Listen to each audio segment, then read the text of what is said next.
ఎగ్జిబిటర్ల అంశం ఏదైతే పర్సంటేజీ అంశం అనేది తెలుగు ఇండస్ట్రీలో ఇటు ఫిలిం ఇండస్ట్రీలో కొత్త వివాదానికి తెరలేపింది. అటు ఏపీ రాజకీయాల్లో కూడా కొంత ప్రకంపనలు సృష్టించింది. ఇటు పవన్ కళ్యాణ్ సినిమా ఉన్న నేపథ్యంలోనే థియేటర్ల బంద్ అంశం అనేది వెలుగులోకి వచ్చిందన్న అంశాలు కూడా వెలుగులోకి వచ్చాయి. సో దీనిపైన మనతో మాట్లాడడానికి ఫిలిం ఛాంబర్ ప్రతినిధి డిస్ట్రిబ్యూటర్ ముత్యాల రామదాస్ ఉన్నారు.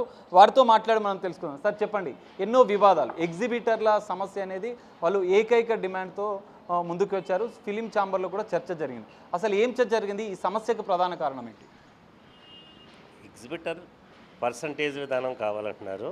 అయితే రెంటార్ పర్సంటేజ్ విధానం అనేది ఆల్రెడీ ఎగ్జిస్టింగ్ సిస్టమ్. అది సడన్గా ఏంటంటే వాళ్ళు ఒక మీటింగ్ కండక్ట్ చేసుకున్నారు. కండక్ట్ చేసుకుని మాకు పర్సంటేజ్ సిస్టమ్ ఇవ్వలేనట్లయితే మేము బంద్ చేయాల్సి వస్తుంది అని ఒక లెటర్లో వాళ్ళు మెన్షన్ చేశారనేది ఇంత గొడవకి కారణం. అయితే ఛాంబర్కి ఇచ్చారు. అయితే వాళ్ళు ఇచ్చేసినంత మాత్రాన బంద్ చేసేయలేరు. ఎందుకంటే బంద్ అనేదానికి ఒక సర్టెన్ టైం కావాలి. ఆ పీరియడ్ లేకపోతే రిలీజ్ డేట్లు వేసుకున్న సినిమాలు ఉంటాయి, అన్నీ అనేకమైన థింగ్స్ దాని మీద ఆధారపడి ఉంటాయి. కాబట్టి అది తొందరపాటు నిర్ణయం అయిందా, మంచి అయిందా, తప్పు అయిందా పక్కన పెడితే ఆ రోజుకి ఆ లెటర్ ఇవ్వటం వల్ల మాత్రం ఈ కన్ఫ్యూజన్ అంతా, ఈ మిస్అండర్స్టాండింగ్ అంతా అవటానికి రీజన్ అయింది. సో ఈవెన్ దో అయినప్పటికీ కూడా వాళ్ళన్న తర్వాత ఛాంబర్ ఏం చేసిందంటే డిస్ట్రిబ్యూటర్ అభిప్రాయాన్ని, ప్రొడ్యూసర్ అభిప్రాయాన్ని, అంటే ఆయా సెక్టార్ల అభిప్రాయాలు కూడా, అంటే డిస్ట్రిబ్యూటర్లు రెంటార్ పర్సంటేజ్ ఉంది మాకు, మేము పర్సంటేజ్కి ఎందుకు ఇస్తాం, మేము పవన్ కళ్యాణ్ గారి సినిమా చేస్తామండి, 80% పర్సంటేజ్కి ఇవ్వం. ఎందుకంటే అది కోట్లు పెట్టిన సినిమా, పెద్ద హ్యూజ్ అమౌంట్ని కలెక్ట్ చేసే సినిమా అది. అన్నప్పుడు అలాంటి సినిమా నేను పర్సంటేజ్కి ఎంత ఇస్తాను, దాన్ని రెంట్కే వేస్తాను. లేదా చిన్న సినిమా ఆడినప్పుడు నేను పర్సంటేజ్ అంటున్నా. వీళ్ళు పెద్ద సినిమాలు కూడా మాకు పర్సంటేజ్ విధానంలోనే ఇవ్వాలనే దాని మీదకి వీళ్ళు సడన్గా తెచ్చినటువంటి ఒక మార్పు కావాలని వాళ్ళు వచ్చారు. వచ్చినంత మాత్రాన వాళ్ళు ఇచ్చారు.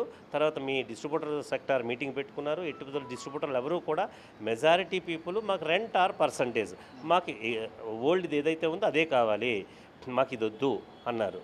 అలాగే ప్రొడ్యూసర్లు ఏంటంటే మాకు రెంట్ ఆర్ పర్సంటేజ్, రెండు సిస్టమ్స్ ఉన్నాయి కాబట్టి ఆ ఎగ్జిస్టింగ్ సిస్టమ్నే మేము ఫాలో అవుతాం అన్నారు.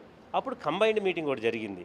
దాంట్లో కొన్ని చర్చలు జరిగి ఇప్పుడు సడన్గా మీరు బంద్ ఇవన్నీ అంటే కరెక్ట్ కాదు, దానికి సర్టెన్ పీరియడ్ కావాలన్న అని ఫిలిం ఛాంబర్ పెద్దలే, ఫిలిం ఛాంబర్లో అందరం ఉన్నాం, ప్రెసిడెంట్ సెక్రటరీలు అందరూ, అలాగే పెద్ద నిర్మాతలు, అలాగే డిస్ట్రిబ్యూటర్లు అందరూ వచ్చారు. వారందరూ కూడా ఏంటంటే సర్టెన్ పీరియడ్ ఇవ్వాలి.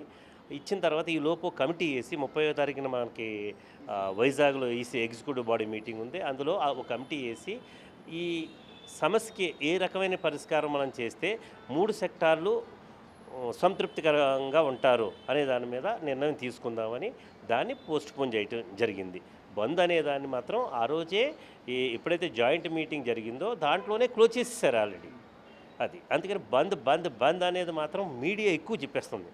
దాంతో కన్ఫ్యూజ్ అయిపోతున్నారు. ఎందుకంటే అందులో కొనుక్కున్న డిస్ట్రిబ్యూటర్ ఉంటాడు, వాడు కట్టాలా లేదా, ఏంటి రిలీజ్ అవుతుందా లేదా అని కన్ఫ్యూజన్. అలాగే ఎగ్జిబిటరు ఏ పరిస్థితుల్లో ఉంటాడు, అసలు మనం ఏమన్నామో వీళ్ళు నిజంగా ఏమవుతుంది అనేది ఆడు కూడా కన్ఫ్యూజన్లో ఉన్నారు. అలాగే ప్రొడ్యూసర్ ఏంటి, నా సినిమాకి ఏంటి పరిస్థితులు ఏంటి, ఎందుకంటే రేపు 30th ఉన్నాయి, 5th ఉన్నాయి, అలాగే 12th పవన్ కళ్యాణ్ గారిది ఉంది. అంటే ఈ ఎవ్రీ వీక్లీ రిలీజు సిస్టమ్లో కొంత కన్ఫ్యూజను అయితే ఏర్పడింది. కాబట్టి అది జరిగింది. కానీ ఇక్కడ ఎగ్జిబిటర్లు మేము నష్టపోతున్నాం, పెద్ద సినిమాలు పర్సంటేజ్ ఇవ్వకపోతే రెంటల్ పర్పస్లో వస్తే మేము నష్టపోతున్నాం, థియేటర్లు మూసుకునే పరిస్థితి ఉందంటున్నారు. ఇక్కడ పెద్ద సినిమాల విషయంలో డిస్ట్రిబ్యూటర్లు, నిర్మాతలు లాభపడుతున్నారు, మమ్మల్ని మాత్రం నష్టంలోకి నెడుతున్నారు. దానికి ఏం చెప్తారు? ఎగ్జిబిటర్లు నష్టపోతున్నాం అనేది ఎంతవరకు ఏంటనేది ఏంటంటే ఈ మధ్య సక్సెస్ సినిమాలు లేవు, అంటే సినిమాలు గుడ్ రన్నింగ్ సినిమాలు లేవు. సో దాంతో వాళ్ళు కొంచెం నష్టం అవ్వచ్చేమో, కానీ మెజారిటీ ప్రొడ్యూసర్లు బాగున్నారు, డిస్ట్రిబ్యూటర్లు బాగున్నారు అనేది చాలా తప్పైన మ్యాటర్ అది. ఎందుకంటే సినిమా ఆడితే ఎక్కువ బెనిఫిట్ పొందేది ఎగ్జిబిటర్సే. ఎందుకంటే వాళ్ళకి రెంట్తో పాటుగా 5-6 ఎకనామికల్ బెనిఫిట్స్ ఉంటాయి. ఫుడ్ కోర్ట్స్ అని, సైకిల్ స్టాండ్స్ అని, బుక్ మై షో అని, రకరకాల థింగ్స్ అన్నీ ఉన్నాయి. అలాంటప్పుడు ఎక్కువ బెనిఫిట్ పొందేది బాగా మంచి సినిమాలో ఆడాలని కోరుకోవాలి తప్ప అటు డిస్ట్రిబ్యూటర్ బాగున్నాడు, ప్రొడ్యూసర్ బాగున్నాడు అంటే నిజంగా అయితే వీళ్ళిద్దరు కూడా నిజంగా అంత హ్యాపీగా లేరనేది నా భావన. కాబట్టి వివాదం ఎందుకు మొదలైంది సార్? ఎందుకంటే గత కొన్నేళ్లుగా కూడా ఈ సమస్య ఉంది, కానీ ఇప్పుడే ఎందుకు మొదలైంది? ఎందుకంటే ఇటు పవన్ కళ్యాణ్ సినిమా రిలీజ్ ఉన్న సందర్భంలోనే ఇలాంటి వివాదాలు జరుగుతాయి, ఇట్లాంటి అంశాలు వెళ్ళలోకి వస్తాయని కూడా చెప్తున్నారు. పవన్ కళ్యాణ్ గారి సినిమాని ఎట్టి పరిస్థితుల్లో ఆ రిలీజ్ కోసం వచ్చిందనేది నమ్మసక్యమైన విషయం కాదు. ఎందుకంటే అతని సినిమాకి వస్తే ఎందుకు ఊరుకుంటాం, మేమెవరం ఊరుకోం కదా. ఫస్ట్ అది పవన్ కళ్యాణ్ సినిమా లాంటిది రిలీజ్ అవుతుందంటే నిజంగా ఒక థియేటర్ల దగ్గర పండగ లాంటిది. అలాంటప్పుడు అట్లా అని రాలేదు. విషయం అయితే వాళ్ళు అడిగారు, వాళ్ళు అడిగితే కొన్ని జరుగుతాయి, కొన్ని జరగవు. అవి డిబేటబుల్ తప్ప వాళ్ళు అడిగితే ఇచ్చేసేది కూడా కాదు. అంటే అంత ఈజీగా మాకు పర్సంటేజ్ సిస్టమ్ ఇచ్చామంటే అవి నిజంగా లాస్ వస్తుంది. ఎందుకు లాస్ వస్తుంది ఇప్పుడు అది ఆ కమిటీ తేలుస్తుంది. ఆ కమిటీలో ప్రొడ్యూసర్లు, డిస్ట్రిబ్యూటర్లు, ఎగ్జిబిటర్లు ఉంటారు. ఎవరైతే ఈ 3 సెక్టార్లో ఉన్న వాళ్ళు కాకుండా ఎవరైతే ఇండివిజువల్గా మీరు డిస్ట్రిబ్యూటర్ అనుకో మీరుంటారు, మీ డిస్ట్రిబ్యూటర్ బాధ తెలుస్తుంది, మీ వాదన వినిపిస్తారు. ఎగ్జిబిటర్ అనుకో ఎగ్జిబిటర్ వాదన వినిపిస్తారు. అలాగే ప్రొడ్యూసర్ అనుకో ప్రొడ్యూసర్ వాదన ఎవరు ప్రొడ్యూసరు. అంటే ఈ 3 దాంట్లో ఉన్న వాళ్ళకి ఏమవుతుందంటే ఏది లాస్ వస్తే అది దాన్ని చెప్తున్నారు. కాబట్టి ఇండివిజువల్గా ఆ ఐడెంటిఫికేషన్ ఉన్నటువంటి సెక్టార్లో ఆయా వ్యక్తులను వేసి ఒక నిర్ణయం అయితే 3 సెక్టార్లకి సంతృప్తికరమైన నిర్ణయం అయితే ఛాంబర్ ఖచ్చితంగా తీసుకుంటారు. దశాబ్దాలుగా ఈ సమస్య ఉంది ఎగ్జిబిటర్లే. గతంలో కూడా అనేక చర్చలు జరిగింది. మరి ఈసారి ఫుల్ స్టాప్ పెడతారా ఈ సమస్యకి? ఈ సమస్యకి ఫుల్ స్టాప్ అంటే ఎక్కువ సినిమాలు రావటమే తప్ప ఫుల్ స్టాప్ ఏముంటుంది. ఎందుకంటే రెంటార్ సిస్టము, రెంటార్ పర్సంటేజ్ అన్నప్పుడు దాని మీద ఎక్కువ మెజారిటీ ఉన్నారు. దానికి ఏ రకంగా వాళ్ళు మా విధానానికి రావాలా, మేము ఆ విధానానికి వెళ్ళాలా, ఎందుకు లాస్ వస్తుంది, ఇవన్నీ కూడా చర్చించిన తర్వాత మాత్రమే చెప్పగలుగుతాం. అంతేగాని ఇప్పుడు సడన్గా ఫుల్ స్టాప్ పెట్టేస్తామని కానీ, ఫుల్ స్టాప్ పెట్టమని కానీ, వాళ్ళే లాస్ అవుతున్నారని కానీ, లాస్ అవ్వట్లేదని కానీ ఎవరు ఏమీ మాట్లాడలేదు. సో ఇండస్ట్రీలో ఏ సమస్యలు వచ్చినా కూడా ఒక ఐక్యత ఉండదు. నిర్మాతలకు ముందే కావచ్చు, డిస్ట్రిబ్యూటర్ల ముందే కావచ్చు. ఐక్యత లేకపోవడం వల్ల ఇలాంటి సమస్యలు ఉత్పన్నమవుతున్నాయని కొంతమంది అభిప్రాయపడుతున్నారు. మీరు ఏం చెప్తారు దానికి? ఐక్యత అనేది లేకపోతే అంతమంది ప్రొడ్యూసర్లు, డిస్ట్రిబ్యూటర్లు, ఎగ్జిబిటర్లు ఎందుకు వస్తారు? ఫిలిం ఛాంబర్ పిలిస్తే మొత్తం అందరూ లీడింగ్లో ఉన్న వాళ్ళందరూ వస్తారు. అయితే ఐక్యత అంటే ఇక్కడ ఏమవుతుంది, ఇది సొంత వ్యాపారం లాంటిది. మీ స్వప్రయోజనాలు మీకుంటాయి, ఇతరు వేరే వాళ్ళ స్వప్రయోజనాలు వాళ్ళకు ఉంటాయి, సెల్ఫ్ ఇంట్రెస్ట్లు కూడా ఇందులో ఉంటాయి. బట్ ఈవెన్ దో ఐక్యత లేదనేది మాత్రం నేనైతే ఉందనే అనుకుంటున్నాను. పవన్ కళ్యాణ్ సినిమా విషయంలోనే ఇదంతా జరిగిందని కొంత ఏపీ ప్రభుత్వం కూడా ఒక ప్రకటన విడుదల చేసింది. సినిమాటోగ్రఫీ మంత్రి ఇటు హోంశాఖ కొంత విచారణ చేయాలని కూడా దర్యాప్తు, ఇటు పవన్ కళ్యాణ్ సంబంధించిన దగ్గర నుంచి కూడా ఒక ప్రకటన వచ్చింది. సో ఈ మొత్తం వివాదానికి పవన్ కళ్యాణ్కి అసలు ఎలాంటి సంబంధం? వివాదానికైతే ఆయనకి ఏ సంబంధం లేదు. అయితే బంద్ అనేది కరెక్ట్ కాదు. ఎందుకంటే గవర్నమెంట్లు ఉండగా బంద్ చేస్తే ఆ సర్టన్ రీజన్స్ని మనం చెప్పాలి కదా. అందుకని బంద్ ఏంటి, అసలు ఏం జరుగుతుంది ఇండస్ట్రీ అనే దాంట్లో పవన్ కళ్యాణ్ గారు స్పందించారు. అసలు ఏంటి థియేటర్ సమస్య ఏంటి, ప్రొడ్యూసర్ ఏంటి, ఎగ్జిబిటర్లు ఏంటి, ఎందుకు బంద్ అన్నారు అనే దాని మీద ఆయన అసలు వాట్ ఈజ్ వాట్ అనేది దాని మీద ఆయన ప్రెస్ కాల్ చేయటం, అలాగే కన్సర్న్ మినిస్టర్ కందుల దుర్గేష్ గారు కూడా గవర్నమెంట్ అథారిటీస్కి చెప్పటం, అవన్నీ జరిగిన మాట వాస్తవమే. అయితే ఏంటంటే అంత థింగ్ అయితే ఇక్కడ లేదు.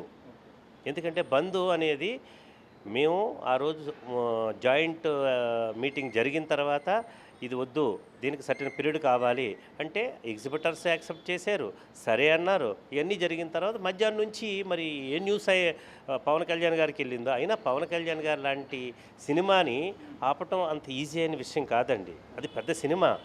ఒక థియేటర్లో 3-4 థియేటర్లు జనం ఉంటారు ఒక్కొక్క షోకి.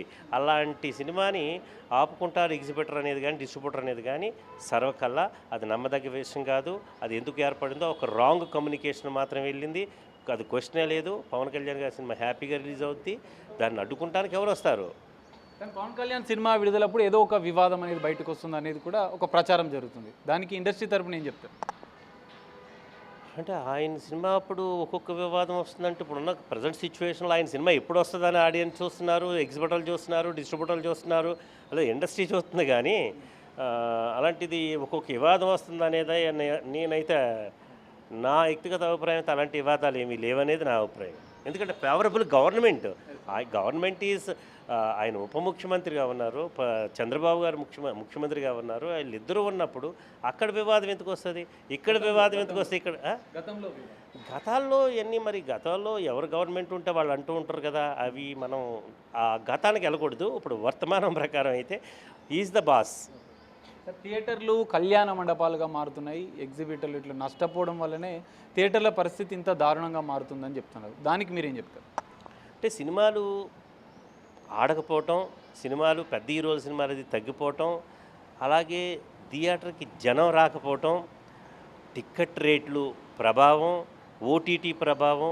ఓటీటీ అని అదర్ దెన్ థియేట్రికల్ రైట్స్ అంటారు కదా, ఆ ఓటీటీ ఇవన్నీ వచ్చేసి ఏమైందంటే థియేటర్కి వెళ్ళక్కర్ లేకుండా ఆడియన్స్కి కావలసినటువంటి కంటెంట్ని మొబైల్లో దొరుకుతుంది. అలాంటప్పుడు ఆటోమేటిక్గా ఆడియన్స్ తగ్గిపోయారు. అయితే అని రీసెంట్గా కోర్ట్ ఒకటి, హిట్ ఒకటి, ఇంకొక మ్యాడ్ ఒకటి ఇలా సినిమాలు వచ్చాయి. చిన్న సినిమాలే, అవి బాగా ఆడినాయి. కోర్ట్ లాంటిది అయితే చాలా పెద్ద కలెక్షన్ చేసింది. అంటే మరి ఎందుకు ఆడియన్ కొన్నింటికి వస్తున్నాడో కొన్నింటికి రాడనేది ఏంటంటే ఎక్కడో ఒక మిస్ అయ్యేటువంటి పాయింట్ ఉంది. ఆ అయ్యేదాన్ని ప్రొడ్యూసర్లు, డిస్ట్రిబ్యూటర్లు, ఎగ్జిబిటర్లు కూడా ఆలోచించుకోవాలి. ప్రొడ్యూసర్ సినిమా తీసేటప్పుడు ఆలోచించాలి. ప్రమోషన్ మీద ఎక్కడ మిస్ అవుతున్నాం. అలాగే ఆర్టిస్టులు కూడా కొంత ఆలోచించవలసిన బాధ్యత ఉంది. ఎందుకంటే మొనోటనీగా ఉంటే ఎవడో చూట్లా.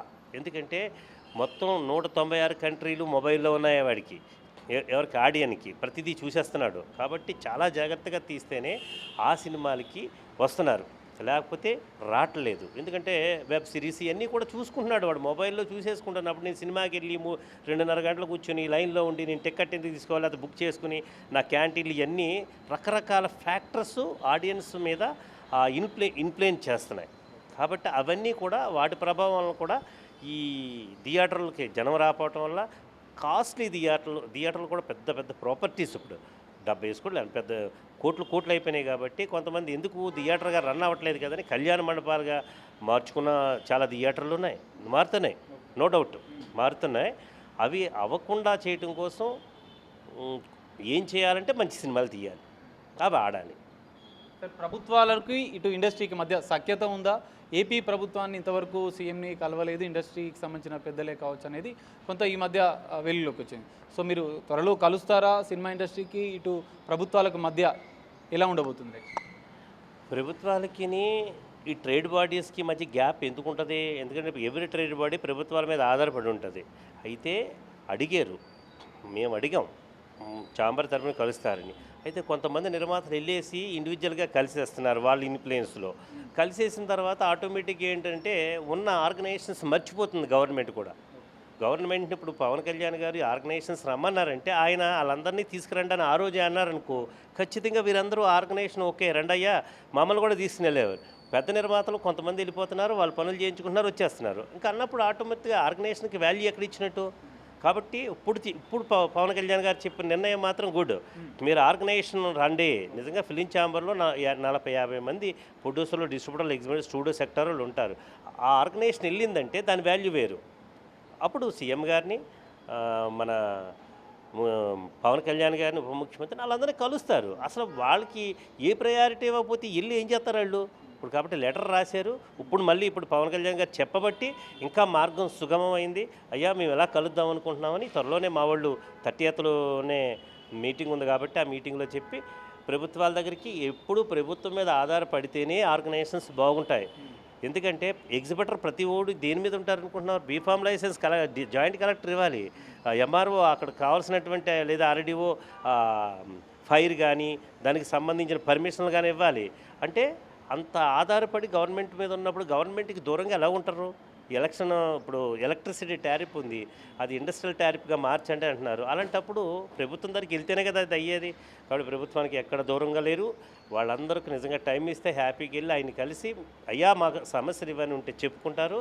కాబట్టి గవర్నమెంట్ని త్వరలోనే కలుస్తున్నాం. గవర్నమెంట్కి సినిమా ఇండస్ట్రీకి మధ్య గ్యాప్ అనేది రాంగు. కొంతమంది వ్యక్తులు కలిసేయటం వల్ల, ఇండివిజువల్గా కలిసేయటం వల్ల ఆర్గనైజేషన్స్ వాటి వెళ్ళటానికి ఏమవుతుంది, ఇంక టైం ఇవ్వట్లా. వాళ్ళు కలిసేసారు కదా అన్నప్పుడు వాళ్ళు ఇవ్వకపోతే ఏం చేస్తారు? కాబట్టి మేము ఆల్రెడీ రాసి ఉన్నది ఆయన్ని, కందులు దుర్గేష్ గారిని ఇద్దరిని కలుస్తానని 6 నెలలు 8 నెలల క్రితం రాసింది ఛాంబర్ నుంచి. ఖచ్చితంగా ఇప్పుడు మళ్ళీ అయ్యా మీకు రిమైండ్ చేసి మా పవన్ కళ్యాణ్ గారు ఇలా చెప్పారు, మేము ఇలా కలవాలనుకుంటున్నాం అంటాం, కలుస్తాం. సార్ ఫైనల్గా ఒక డిస్ట్రిబ్యూటర్గా ఏం చెప్తారు? ఈ ఎగ్జిక్యూటర్ల సమస్య కావచ్చు, ఇంకా మిగతా సినిమా రంగ సమస్యల మీద మీరు ఫైనల్గా ఏం చెప్పబోతున్నారు? అంటే ఫిలిం ఇండస్ట్రీలో అయితే మేమందరం ఎవరి కాళ్ళు చాలా దెబ్బతినేసే ఉన్నారు. ఎందుకంటే సినిమా డిస్ట్రిబ్యూటర్ ఉన్నారనుకో, డిస్ట్రిబ్యూటరు విపరీతం హ్యూజ్ అమౌంట్ లాస్ అవ్వటం కారణంగా సినిమాలు చేయడమే మానేసాం. చేస్తే ఏమవుతుందో అనేది. అలాగే ప్రొడ్యూసర్లకి ఏమవుతుందంటే బడ్జెట్లు పెరిగిపోయి వాళ్ళు తగ్గించలేకపోతున్నారు.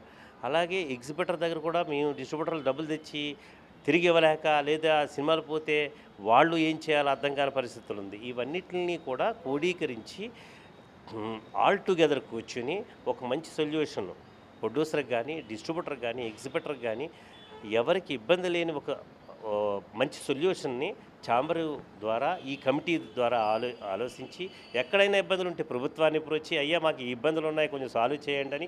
పవన్ కళ్యాణ్ గారు ఉన్నారు కాబట్టి, సినిమా మనిషి కాబట్టి మీరు చెప్పండి సార్ చంద్రబాబు గారికి అని చెప్పించి, లేకపోతే మీరు చేయండి సార్ అని చెప్పించి ఆ రకంగా అప్రోచ్ అయ్యి ఇండస్ట్రీ బాగు కోసం అందరం కృషి చేస్తామని, అందరం బాగుండాలి మేమందరం అని, అందులో ప్రభుత్వాలు అండదండగా మాకు ఉండాలని మేము కోరుకుంటున్నాం.